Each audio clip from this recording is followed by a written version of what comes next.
It's wonderful to see you all again. I've got an extraordinary tale to tell you today.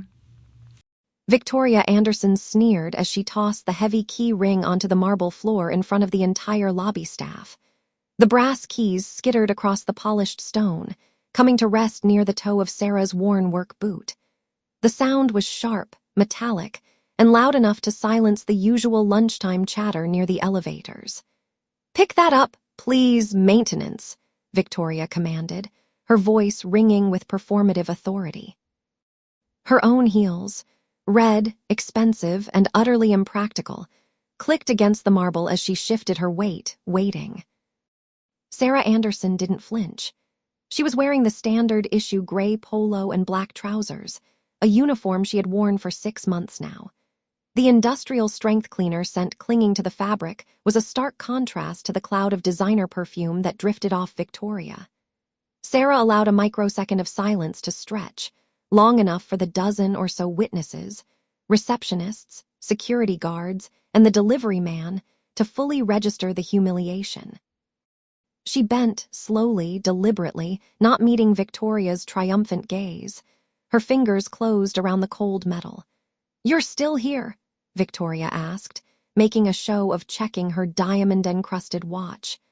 "I thought I made it clear this morning, maintenance asterisk. We don't need the Pacific Division head's daughter distracting the real staff."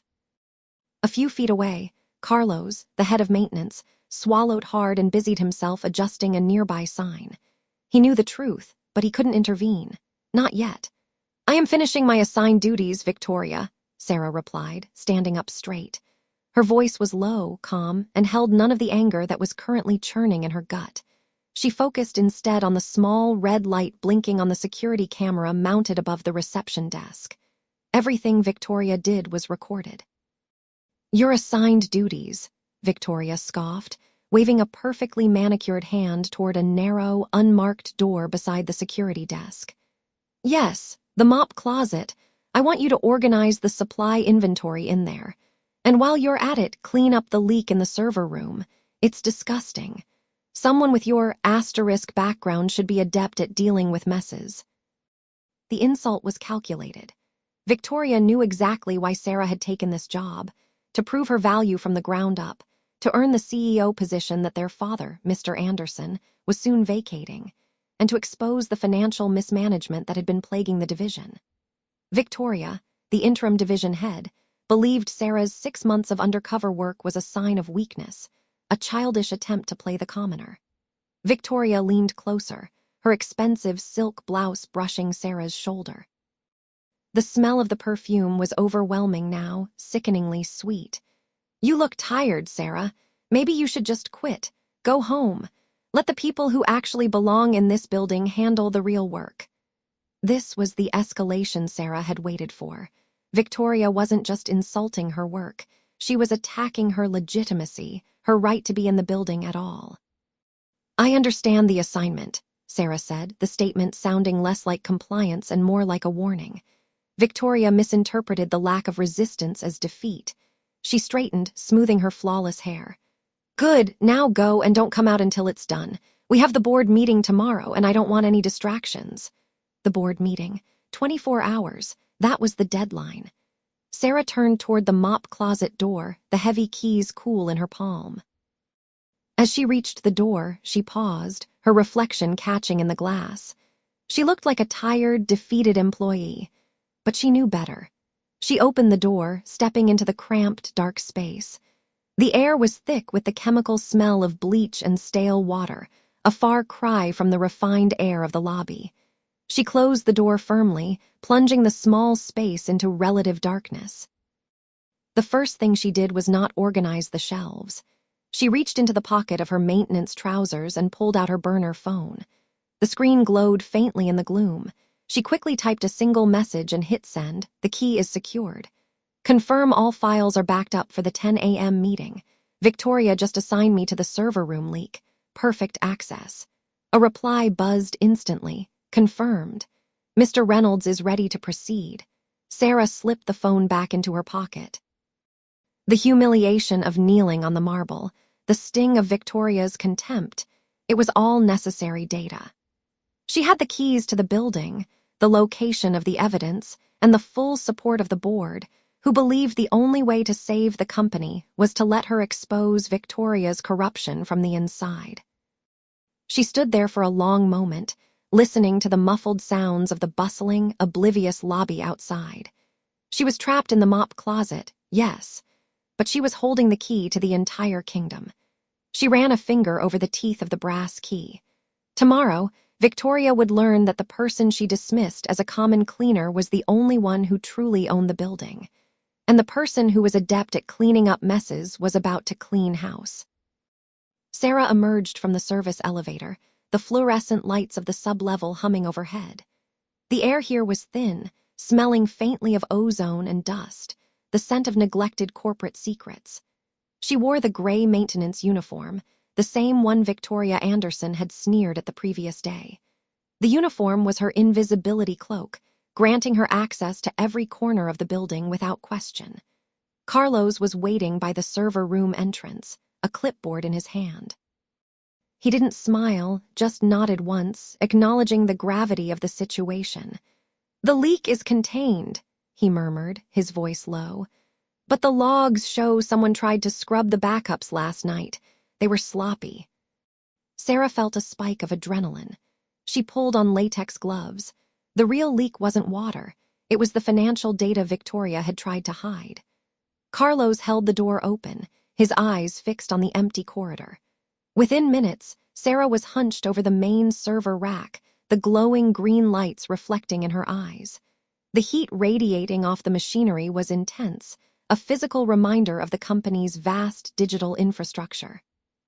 She located the encrypted folder and quickly copied the specific files, the proof of the shell company transactions, and the falsified expense reports. This was the undeniable evidence the board needed. A sharp, rhythmic asterisk click-clack echoed down the sterile hallway. Victoria rounded the corner, her silk dress rustling like dry leaves. She stopped dead when she saw Sarah. "What in God's name are you doing down here? Asterisk cleaning." Victoria spat the last word, her gaze sweeping over the racks, dismissing the expensive equipment. "This area is restricted. You are not authorized." Victoria didn't wait for an answer. She strode forward, her polished leather pumps dangerously close to a power cable. The scent of her expensive citrus perfume was cloying in the dry, stale air. "I'm having this entire floor cleared. Everything. I need this space for the new Pacific Division expansion. Your little maintenance team is moving to the basement next week. Get your trash out." Carlos shifted uncomfortably, but Sarah's gaze remained fixed on her cousin. She slowly straightened, letting the heavy weight of the uniform anchor her. "And that little drive?" Victoria demanded, pointing at the small black USB drive Sarah held in her hand. "Company property. Hand it over, now. I don't trust asterisk staff with sensitive materials."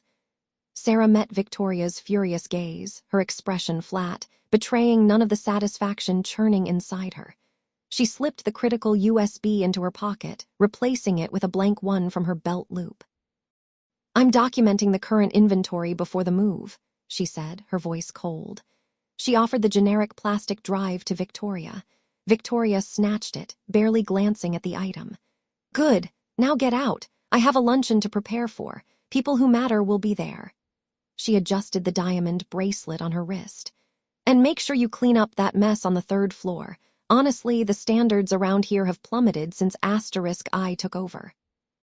Sarah walked away, hearing Victoria already on the phone, complaining loudly about the smell of cleaner and the incompetence to someone she clearly considered important. As she reached the main floor, her phone vibrated. Mr. Reynolds. She stepped into the quiet seclusion of the stairwell. "It's done," she whispered. "I have the full records. The transactions are dated and signed." "Excellent, Sarah," Mr. Reynolds replied, his voice crisp. "The emergency board meeting is set for Wednesday morning." 3 days. That's all the time she has left to enjoy her current view from the top floor. Sarah ended the call. She ran a thumb over the USB drive secured in her pocket, the hard plastic a promise of retribution. Victoria was currently holding a blank decoy, convinced she had asserted her dominance and protected her secrets. She had dismissed Sarah as trash, and in 3 days, she would realize that the person she believed she had successfully stepped on was the person who was about to clean house, starting with her. Sarah Anderson slid the USB drive into the laptop, the screen illuminating the dense, color-coded spreadsheets. Conference Room B, a small space usually reserved for document storage, smelled faintly of stale coffee and industrial carpet cleaner. It was the perfect place for clandestine operations. Mr. Reynolds adjusted his spectacles, his expression shifting from professional neutrality to alarm as he scrolled through the columns. "The unauthorized transfers are meticulous," he murmured, his voice barely audible above the hum of the cooling fan. "And the signature verification from the bank is undeniable. Victoria Anderson used her access to move funds into offshore accounts disguised as vendor payments." Carlos, the head of maintenance, leaned over Sarah's shoulder, his gaze fixed on the screen. He was one of the few people inside the building who knew Sarah's true identity and her mission. "She was so careless, treating the internal network like her personal filing cabinet," he said, shaking his head. "She thought no one would ever look below the surface or check the key log entry that links her personal device to the final, largest transaction." Sarah felt a cold, focused satisfaction. This wasn't just a hunch, it was a prosecutable case, packaged neatly for the board. "The decoy I allowed her to find was a blank drive," she confirmed, clicking through the summary pages. "She thinks she neutralized the threat. She's confident, which means she'll be arrogant." "That is precisely what we need," Mr. Reynolds agreed, closing the laptop. "The board meeting is Wednesday morning. You will present this data first before she has a chance to speak." Later that afternoon, Sarah had the misfortune of crossing paths with Victoria in the executive lounge. The space was all white marble and hushed conversations, smelling strongly of expensive, citrus-based cologne. Victoria, draped in a silk blazer the color of champagne, was holding court near the espresso bar. She spotted Sarah immediately, her smile predatory. "Well, well," Victoria drawled, her voice carrying across the polished stone floor. "If it isn't our little cleaning operative, still lurking in the shadows, Sarah, I thought I made it clear you were unwelcome on this floor." A few minor executives nearby paused their conversations, their eyes darting between the two women. Sarah remained calm, picking up a cup of bitter black tea. "Just here for a meeting, Victoria." Victoria laughed, a sound that grated in the elegant room. "A meeting? I highly doubt Mr. Anderson would sanction a meeting with someone who belongs in the basement. You know, I had to replace the rug in my office after your little wine incident. It cost $3,000, but then again, that's probably more than you make in a month." She stepped closer, invading Sarah's personal space. The scent of her expensive perfume was cloying. "I've told Mr. Reynolds that if you show your face here again, I'll have security escort you out and file a harassment claim. You really should know your place, Sarah." Sarah met her gaze, the heat of the teacup a counterpoint to the chill of her resolve. She saw the smug certainty in Victoria's eyes, the certainty of someone who believed she had already won, holding the worthless decoy. "I appreciate the warning," Sarah said, her voice low and even. "But I think we'll both find out exactly where I belong on Wednesday," Victoria sneered. "Such dramatic flair for someone holding a mop handle. Go on, run along." Sarah didn't run. She walked out, the sound of Victoria's expensive heels clicking behind her fading into the general office din. She returned to her temporary, windowless office, the one she was using for the infiltration. Her phone buzzed. It was Mr. Reynolds. "The board packet is finalized," he confirmed. "We've scheduled the presentation equipment for conference room A. Everything is automated. All you have to do is press play." "And the security detail?" she asked. "In place, discreetly. No one will know until you make your move." She glanced at the calendar on the wall. Monday was done. Tuesday was almost over. 2 days. That's all the time Victoria had left to enjoy the view, the silk blazers, and the illusion of power. Sarah opened the evidence folder one last time, reviewing the sequence of the presentation. It wasn't just bank statements. It was a digital map of Victoria's greed, culminating in the final, most egregious transaction she had made just last week, convinced the audit was over. A final text message arrived, this time from Carlos. The new passcodes are active. She won't be able to log in anywhere after 8 a.m. Wednesday. A small, cold smile touched Sarah's lips. The trap was tailored perfectly. All that remained was for the mouse to walk into the cheese. The air in the executive washroom felt thick with the metallic scent of expensive hairspray and the sharp citrus note of Victoria Anderson's signature perfume. Sarah stood at the mirror, adjusting the collar of her simple black blazer. Her reflection looked calm, almost bored, a stark contrast to the coiled tension beneath the surface. Victoria swept in, talking loudly on her phone, her voice echoing off the polished marble. She paused her conversation, not quite looking at Sarah, but addressing the mirror. Honestly, the nerve of some people trying to push through a proposal when they haven't even been here 6 months, Victoria said, her eyes meeting Sarah's in the glass. It wasn't a question. It was a statement designed to dismiss. Victoria continued her call. Yes, Mr. Reynolds is being difficult asterisk, but nothing a little charm and a reminder of who actually matters around here won't fix. He'll sign off on the Pacific Division expansion paperwork tomorrow morning. He always does. Sarah finished adjusting her blazer, her fingers brushing the hidden lapel pin, a tiny microphone Carlos had discreetly installed earlier that morning. She let the silence stretch, forcing Victoria to acknowledge her presence fully. "You look ready for the audit," Victoria finally said, a patronizing smile twisting her lips. "Though I still think the black is a bit drab for a board meeting. Trying to blend in, I suppose. Smart move." Sarah turned away from the mirror, meeting her gaze directly. "I prefer to stand out through performance, not wardrobe." "Oh, darling, this is corporate. Wardrobe is asterisk performance," Victoria scoffed, pulling a silk scarf tighter around her neck. The deep red fabric shimmered under the recessed lighting. Dopamine trigger. Character insight small win. Sarah took a slow step closer, lowering her voice slightly. This was the moment for the subtle warning, the breadcrumb Victoria's ego was guaranteed to ignore. "I was reviewing the final quarterly reports last night," Sarah said, her tone neutral. "There are some discrepancies in the Pacific Division's acquisition budget, specifically the transfer of funds for the Singapore subsidiary. It looks unauthorized." Victoria stopped fiddling with her scarf, her eyes narrowing, but the concern lasted only a fraction of a second before arrogance smoothed it over. "Unauthorized? Don't be ridiculous," Victoria laughed, a brittle, high sound. Rage spike. "Those are operational expenses. You're looking at it all wrong. You've been working in the maintenance office too long, Faye. You see dust where there are diamonds." Faye. Victoria still insisted on using Sarah's rarely used middle name, a final jab at her perceived low status. "Perhaps," Sarah conceded easily, feeling the cold condensation on the glass of water she held. Sensory anchor. "But the transfer was significant. If Mr. Reynolds asks about it during tomorrow's final review, you should have a solid explanation prepared. A paper trail, perhaps." Victoria's confidence swelled, mistaking Sarah's advice for nervousness. Dramatic irony hook.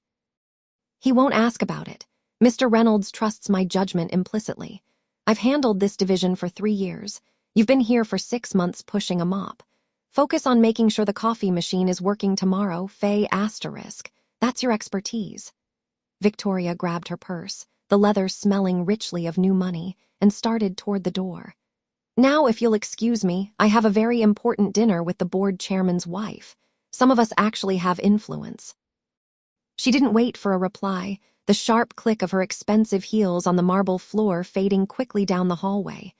Sensory anchor. Sarah waited until the sound was gone. She pulled the lapel pin out, holding the tiny device between her thumb and forefinger. It was still recording. Every word, every dismissal, every casual admission of financial control. The evidence was secured.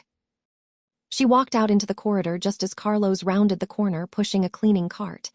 He glanced at her, his eyes asking the silent question. "She took the bait," Sarah confirmed quietly. "She didn't even flinch," Carlos whispered back, wiping down a nearby window. "Her ego is too big to see the wire," Sarah said.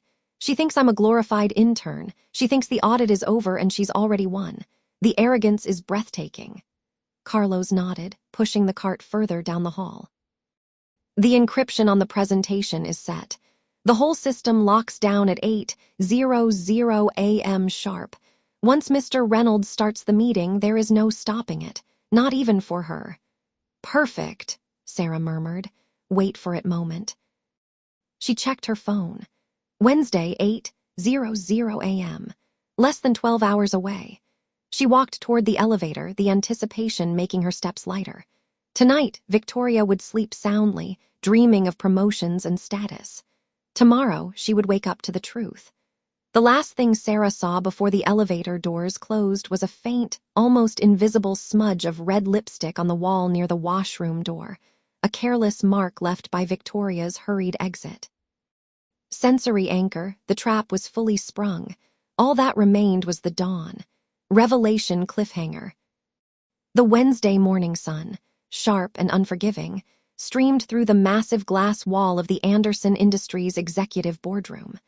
The room was set for the quarterly review, but everyone knew this was less a review and more a coronation. Victoria stood by the window, adjusting the cuff of her diamond-encrusted watch. The light caught the gold, sending a brilliant flash across the polished mahogany table. She wore a bespoke ivory suit that whispered of European tailoring and effortless power. She looked in every sense the heir. "Carlos, are the refreshments set?" she asked, not turning around. Carlos, dressed in the crisp, dark uniform of the maintenance staff, was meticulously arranging crystal water glasses and small silver trays. "Yes, Ms. Anderson, everything is exactly as you requested." He met her gaze in the reflection of the glass, a flicker of something unreadable in his eyes. He knew. He knew that the silver trays held more than just biscotti, and that the projector screen, currently displaying a generic corporate logo, was loaded with something far more damning than Q3 financial projections. This shared, invisible knowledge was a tight wire strung across the tension of the room, vibrating only for the two of them. Victoria dismissed him with a curt nod and turned her attention to the incoming board members. Mr. Anderson, the retiring CEO, entered first, followed closely by Mr. Reynolds, the interim CEO who would moderate the meeting. "Victoria, darling, you look stunning," Mr. Anderson said, kissing her cheek. "Ready to show the board what you're made of?" "More than ready, father," she replied, her voice smooth and confident. "The Pacific Division has never performed better. I've streamlined the operational budget by eliminating the unnecessary, high-cost, low-impact positions." She paused, allowing the implied superiority to settle in the air. "Frankly, the previous administration was sentimental." Mr. Anderson chuckled, settling into his chair. He smelled faintly of expensive cigar smoke and old leather, achievement pride. The last person to enter was Sarah. The room, which had been buzzing with polite, low-volume conversation, suddenly fell quiet. Sarah wore the same simple, well-maintained uniform she had worn for the last 6 months, only this time, it looked freshly pressed, almost defiant against the backdrop of Victoria's ivory and the board's tailored charcoal suits. She didn't look like a threat. She looked like someone there to fix a light bulb. "Sarah," Victoria said, her tone dripping with performative pity. "I didn't realize you were still scheduled for the morning cleaning rotation. We're about to start the executive meeting. Perhaps you could finish up in the hallway," raged Spike. Sarah walked to the side of the room, taking a position near the service door, but she didn't touch the dusting cloth hanging from her belt. She met Victoria's eyes, her expression utterly neutral. "I was asked to attend, Ms. Anderson," Sarah said, her voice quiet but firm. "Mr. Reynolds requested all key personnel to be present for the transition." Mr. Reynolds cleared his throat, adjusting the microphone in front of him. "Yes, well, Ms. Anderson, while your role has been invaluable in keeping the building running smoothly, we can certainly excuse you." "No, Mr. Reynolds," Sarah interrupted, a subtle shift in her posture signaling that she was no longer accepting dismissal. "I think you'll find that I am the most key personnel in this room." Secret power hook. Victoria laughed, a sharp, brittle sound that echoed off the high ceiling. "Oh, Sarah, please, don't tell me you've decided to make a dramatic stand about your salary during the quarterly review. This is not the time for theatrics. She leaned toward the board members. See. This is exactly the kind of emotional instability I've been trying to weed out. Escalation hook. The interim CEO frowned, sensing the escalating tension. He glanced at Mr. Anderson, who merely watched the exchange with a strange, almost interested look. Actually, Victoria, I'm here to discuss your performance, Sarah said. She reached into the pocket of her uniform and pulled out a small, metallic flash drive. It looked incongruous against the dark fabric. She held it loosely between her thumb and forefinger. Victoria's smile didn't waver, but her eyes narrowed, a tiny, almost imperceptible tremor running through her hand as she set down her water glass. Sensory anchor, cold condensation on the glass. My performance review is conducted by the board, Sarah, not by the custodial staff, Victoria retorted, recovering quickly. Now, if you don't mind, the time is precisely 8:00 a.m., and we have a very tight agenda. She gestured toward Mr. Reynolds. Please, Mr. Reynolds, begin the presentation. I want the board to see the incredible growth we've achieved. Mr. Reynolds tapped the remote. The corporate logo vanished, replaced by the title slide, Pacific Division Q3 Success Metrics. The entire room shifted its attention to the screen. Sarah felt the weight of the flash drive in her hand. She knew the time lock had just activated. Carlos had been meticulous. She glanced at the clock above the door. 8:00 a.m. Countdown hook. Before you start, Mr. Reynolds, Sarah said, taking a single, deliberate step forward, I must insist on a point of order. Victoria turned, fury finally replacing her composure. You insist on nothing. Security, please remove her immediately. But before anyone could move, the screen flickered violently. The title slide vanished, replaced by a black screen displaying a single, chilling countdown timer, 10 seconds. What is this, Victoria? Mr. Anderson demanded, sitting up straight. A technical glitch, Victoria stammered. I don't know, that's not my presentation. As the timer ticked down, *987*, Sarah felt a profound sense of calm. She looked directly at Victoria, who was now sweating lightly, the expensive ivory suit suddenly seeming too tight. Sensory anchor, the faint metallic smell of Victoria's fear. 654. It's not a glitch, Father, Sarah murmured, loud enough for Mr. Reynolds to hear. It's the truth. 3, 2, 1. The timer hit 0. The screen flashed white, then filled with a full-color image. A high-resolution photograph of a bank statement, clearly showing a 6-figure transfer labeled Operating Expense Adjustment being routed directly into Victoria Anderson's personal, offshore account. The details were undeniable. The board members collectively gasped.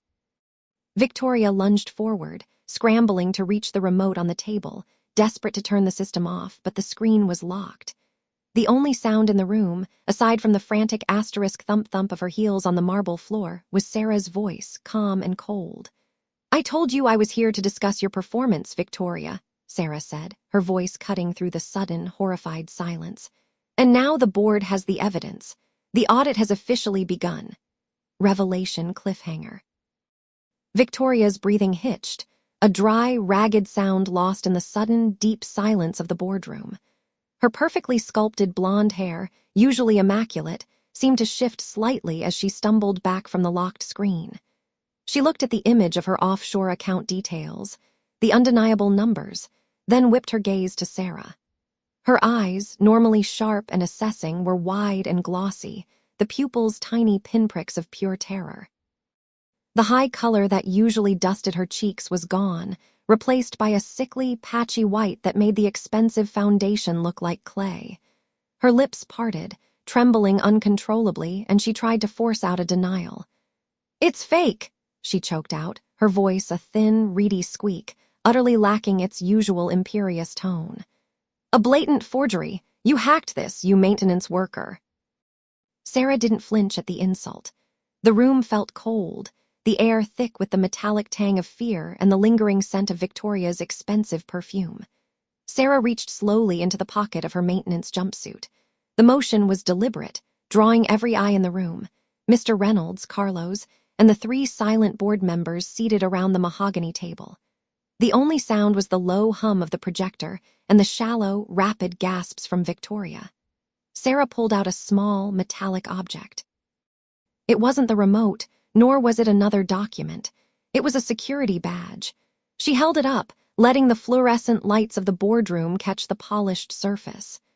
The photo was Sarah S., but the title beneath the name, Sarah Anderson, was clear and devastating: President, Global Operations and CEO Designate. The collective shock that rippled across the table was almost palpable. Mr. Anderson, who had been watching the scene with a strained, silent pride, finally cleared his throat, the sound like gravel in the quiet room. The transfer shown on the screen was verified by our internal forensic accountants 30 minutes ago, Victoria, he stated, his voice heavy with finality. This isn't a forgery. It's the result of an audit initiated 6 months ago, immediately after Sarah accepted the position. Sarah let the silence stretch, savoring the moment of utter power inversion.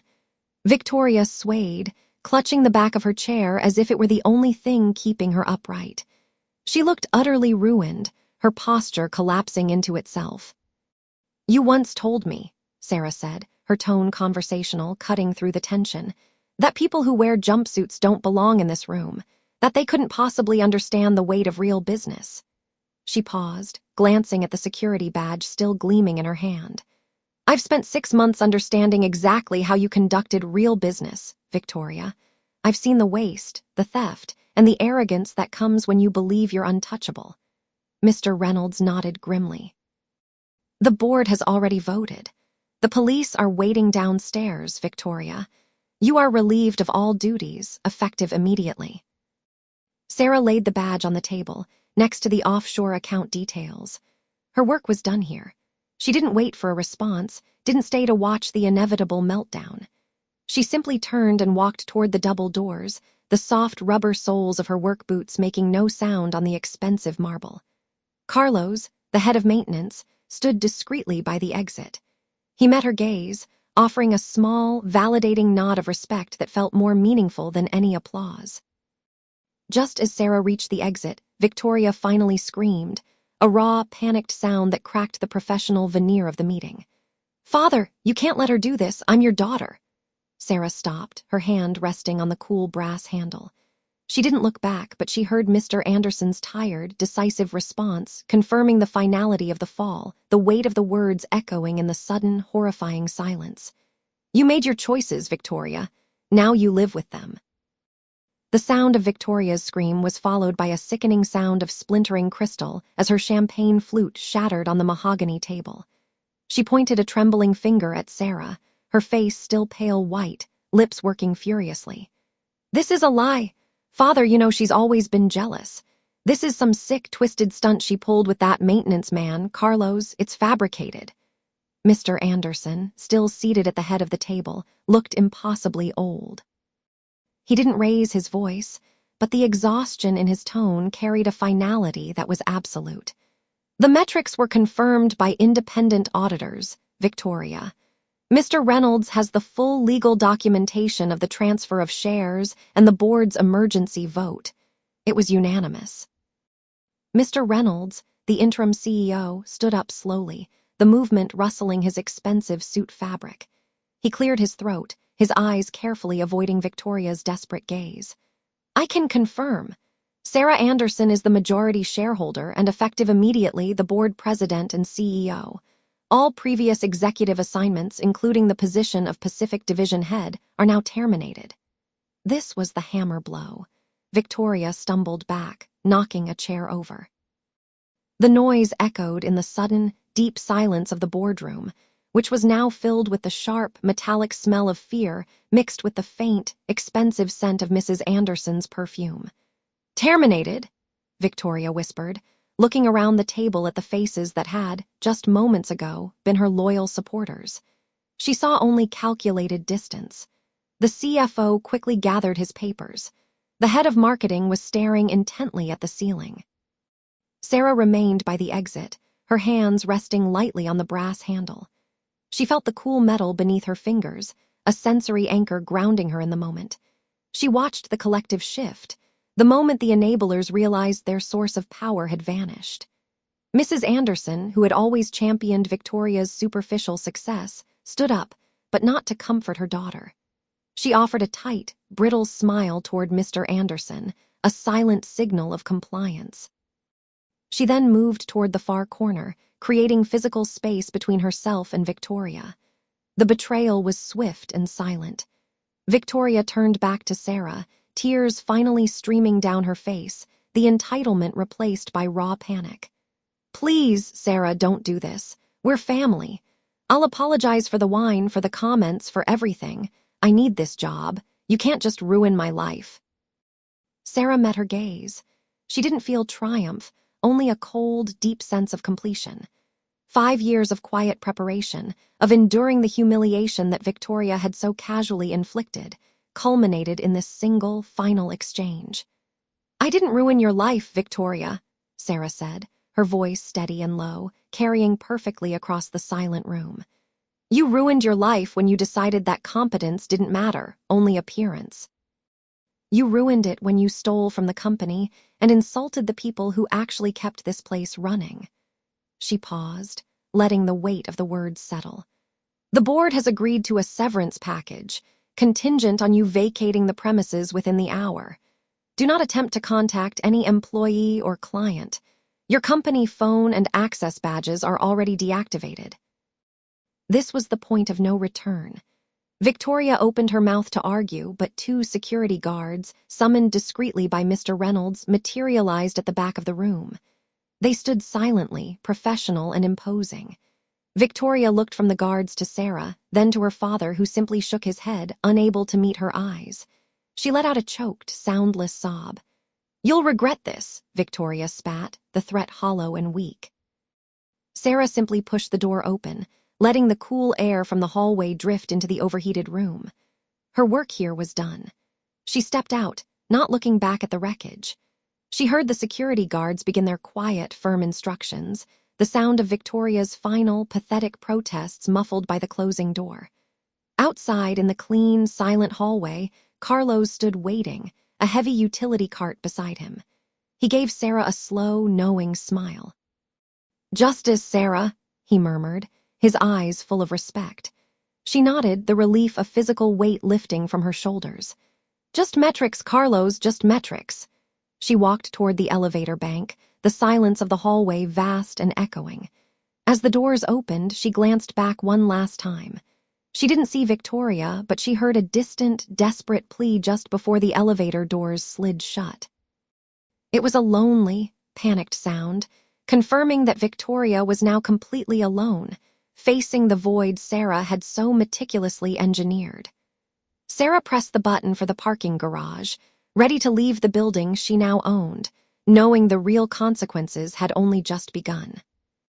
6 months had passed since the boardroom coup, and the scent of new leather still clung to Sarah Anderson's corner office on the 71st floor. She sat behind a desk crafted from a single slab of dark walnut, the city sprawling beneath her like a conquered map. The air conditioning was set precisely, cool, dry, and tasting faintly of clean ozone. She had earned this silence. The door opened softly, and Mr. Anderson entered, followed by Mrs. Anderson. Her father, the retiring CEO, looked smaller now, relieved of the weight of the corporation, but burdened by a different kind of quiet.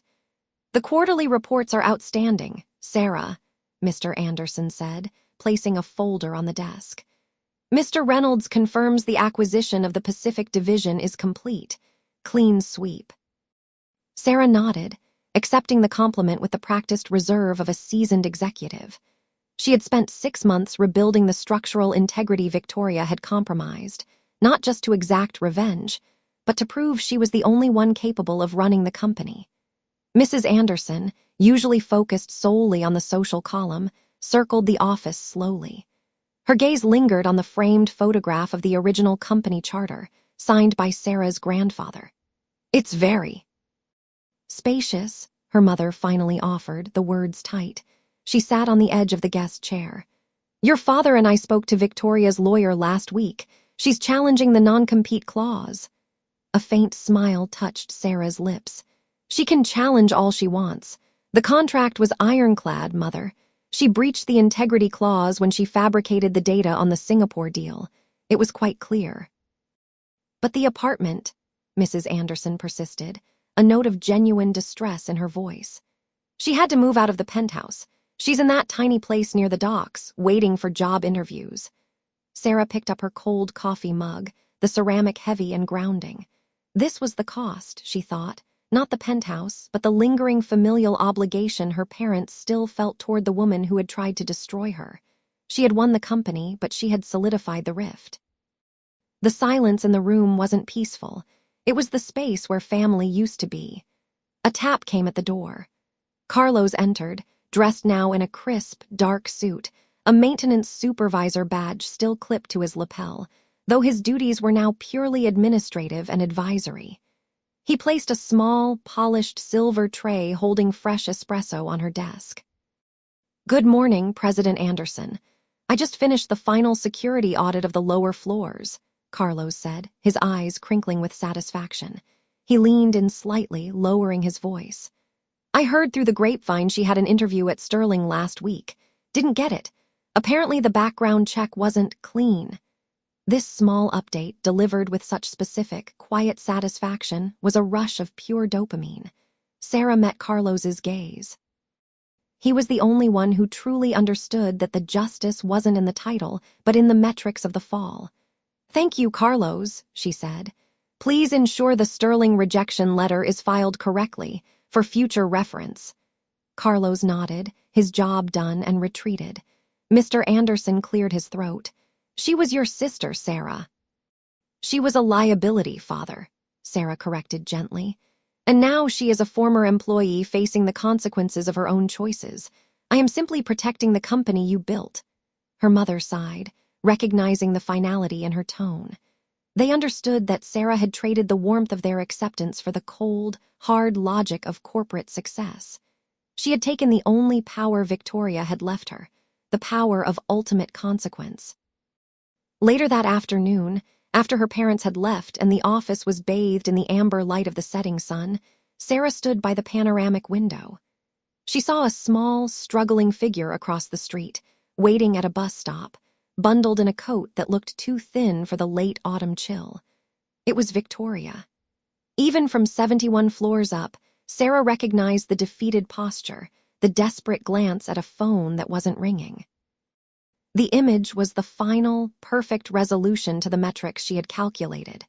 Victoria was alone, insignificant, and powerless. Sarah turned from the window, the triumphant image still burning in her mind. She walked back to her desk and opened the top drawer. Inside, resting on the velvet lining, was the micro-recorder she had used to capture Victoria's initial, arrogant threats 6 months ago. She hadn't needed it for the board meeting, but she kept it as a physical anchor to the truth. As her fingers brushed the cold metal, she noticed a small, folded piece of paper tucked beneath it. It was a note, written on expensive stationery she didn't recognize. "The metrics are impressive, Sarah, but you should know you only fixed the symptom. The foundation is still flawed. I'll be watching." Sarah froze, the feeling of cold ozone suddenly dissolving into a prickle of fear. She was alone in the quiet office. She checked the security logs. No one had been in her office since Carlos left. The note was not signed. She crumpled the paper, her victory satisfaction curdling into a sudden, deep paranoia. Someone else knew the game she played, and they were still inside the building.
I hope you enjoyed this tale.